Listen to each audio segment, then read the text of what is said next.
Se dice que el amor verdadero puede mover montañas, pero para algunos también puede cavar tumbas, sellar destinos en calabozos y borrar existencias de la memoria colectiva. Esta es la historia de una reina, no una cualquiera, sino una cuyo nombre fue arrancado de los anales de la historia, cuya imagen fue quemada del lienzo del tiempo, su crimen amar, su condena a la prisión eterna y el olvido forzado, un castigo más cruel que la muerte misma. Una pasión prohibida la condenó, silenciando su voz y perpetuando un misterio que desafió los siglos. Pero lo verdaderamente impactante no es solo el amor prohibido, sino como toda una corte, con sus intrigas y conspiraciones, orquestó no solo su caída, sino un borrado histórico tan meticuloso que su existencia se convirtió en un susurro prohibido. Su castigo fue una obra maestra de la crueldad psicológica,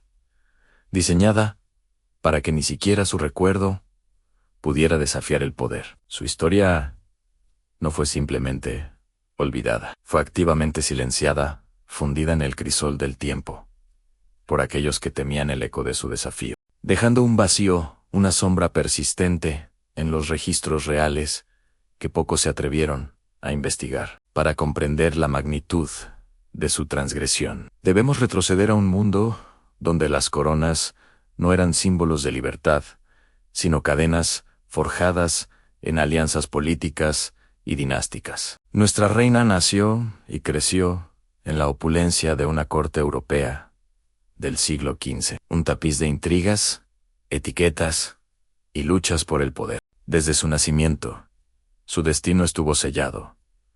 Sería una pieza en el tablero de ajedrez geopolítico. Su matrimonio una herramienta para asegurar la paz, expandir territorios o consolidar linajes.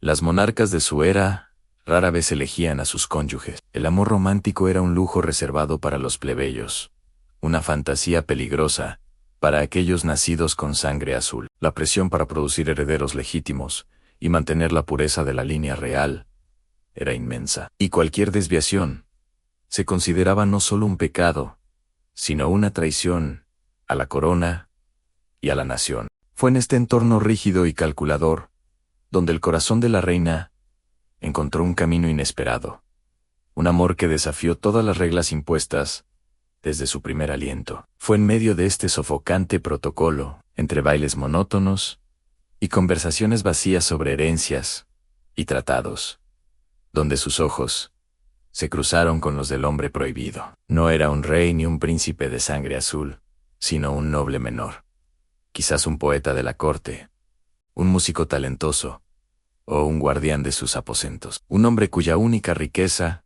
era su espíritu indomable y la elocuencia de su mirada. Los detalles de su primer encuentro se pierden en la niebla del secreto, protegidos por el tiempo y el miedo a la represalia. Pero se sabe que la atracción fue instantánea, un fuego incipiente que ardía en la clandestinidad de los pasillos del palacio, en jardines solitarios, o a través de misivas ocultas bajo el manto de la noche. Su relación no fue un capricho fugaz, sino un vínculo profundo, cultivado bajo la constante amenaza del descubrimiento. Cada mirada, cada palabra compartida, era un acto de rebeldía, un desafío abierto a las reglas draconianas que gobernaban la monarquía. Pero como todas las llamas clandestinas, esta no pudo arder en secreto para siempre. Un susurro indiscreto, un sirviente leal al rey, o quizás una carta incautada, llevó la verdad a la luz, desatando el infierno. La corte, un nido de víboras y ambiciones,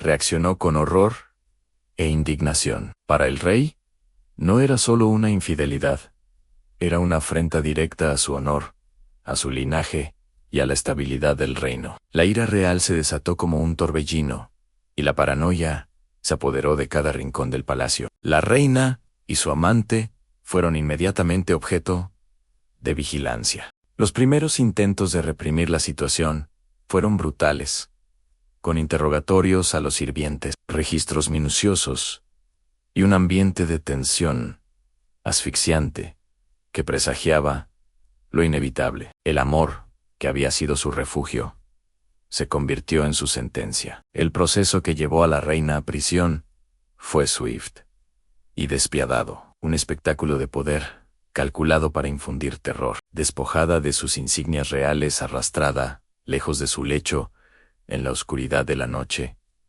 su encarcelamiento no fue en una celda cualquiera, sino en una fortaleza remota, una torre sombría levantada en los confines del reino, donde la vista de muros altos y un mar embravecido eran sus únicas compañeras. La soledad se convirtió en su carcelera, el silencio en su torturador. Se le negó toda comunicación con el exterior, a no más noticias de la corte, no más cartas, ninguna visita. Su mundo se redujo a los fríos muros de piedra, la escasa luz que se filtraba por una estrecha ventana y la implacable certeza de que su destino estaba sellado. La privación de su libertad, de su estatus y sobre todo, de cualquier contacto humano, fue el primer y más devastador golpe, el inicio de una condena diseñada para romper no solo su espíritu, sino su misma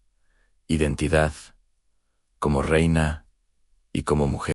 Pero la verdadera tortura no fue solo la celda, sino la aniquilación de todo lo que la definía. No hubo garrotes, ni potros de tormento. Su tormento fue una obra maestra de crueldad psicológica. Cada día en aquella torre, sin ver el rostro de un familiar, sin escuchar una voz amiga, sin el clamor de la corte, era un corte lento y profundo en su alma. Le arrebataron su nombre real, refiriéndose a ella solo como la prisionera. Recibía sus escasas comidas de manos invisibles, a través de una escotilla, como un animal. Se le prohibieron libros, papel y pluma, borrando toda posibilidad de expresión o consuelo intelectual. La amenaza constante del juicio público o una ejecución sumaria pendía sobre ella, una espada de Damocles que convertía cada amanecer en una agonía. Este castigo sutil, la deconstrucción sistemática de su identidad, fue mucho más insidioso que cualquier azote físico. Fue una muerte en vida, diseñada para que se extinguiera en la desesperación y el olvido antes de que el mundo decidiera qué hacer con el cuerpo de una reina que había osado amar. ¿Y el destino del hombre que encendió esa llama prohibida? ¿Cuál fue? Su final fue tan abrupto e invisible como el de la reina. Consumido por la misma maquinaria implacable que devoró a su amada, se dice que fue ajusticiado en secreto, su cuerpo enterrado en una fosa sin nombre, lejos de cualquier mirada curiosa. Otros rumores sugieren un exilio forzado a tierras lejanas, una sentencia que en aquel tiempo era sinónimo de una muerte lenta y solitaria. Lo cierto es que, tras el descubrimiento de su amor, desapareció sin dejar rastro, su existencia borrada con la misma eficiencia cruel que la de la reina. Su historia, al igual que la de ella, fue silenciada, un testimonio más de hasta dónde llegaba la intransigencia y la sed de control de la corte. El olvido de esta reina no fue un accidente histórico, sino una estrategia deliberada. Los registros fueron manipulados. Páginas arrancadas de crónicas, bustos destruidos y retratos quemados. El rey y los poderosos aliados que lo apoyaron entendieron que, para preservar la autoridad de la corona y la moral pública, cualquier rastro de la reina adúltera y su atrevimiento debía desaparecer. La narrativa oficial fue reescrita. Ella nunca había existido, o si lo hizo, fue una figura menor y olvidable. Una nota a pie de página, en la grandeza del linaje real. La eliminación sistemática de su legado aseguró que las futuras generaciones no encontraran inspiración en su desafío, ni recordaran el precio de un amor prohibido, consolidando así el poder a través del miedo y la censura histórica. Sin embargo, la verdad, como el murmullo de un fantasma, a veces insiste en ser escuchada. Siglos después, cuando el polvo del miedo y la censura se asentó, historiadores curiosos, armados con paciencia y una tenaz sed de conocimiento, comenzaron a desenterrar fragmentos. Fue a través del meticuloso análisis de documentos judiciales escondidos en archivos olvidados, cartas codificadas marginales en crónicas censuradas, y la serendipia del hallazgo de un diario personal oculto, que la silueta de la reina y su trágica historia comenzaron a reaparecer pieza a pieza. No fue un descubrimiento único y glorioso, sino una reconstrucción paciente que trajo a la luz la narrativa de una mujer cuya vida y amor habían sido borrados, revelando la importancia vital de rescatar estas historias, olvidadas del lado oscuro de la historia. Esta escalofriante historia, extraída de las cenizas del olvido, no es un mero eco del pasado, es un espejo que refleja la persistencia de las dinámicas de poder que buscan controlar el deseo humano, las consecuencias devastadoras de la intolerancia y la fragilidad de la verdad ante la conveniencia política. Aunque hoy los calabozos de piedra hayan sido reemplazados por prisiones sociales y mediáticas, la esencia de la reina, encarcelada por amar al hombre prohibido, resuena. Los amores considerados ilegítimos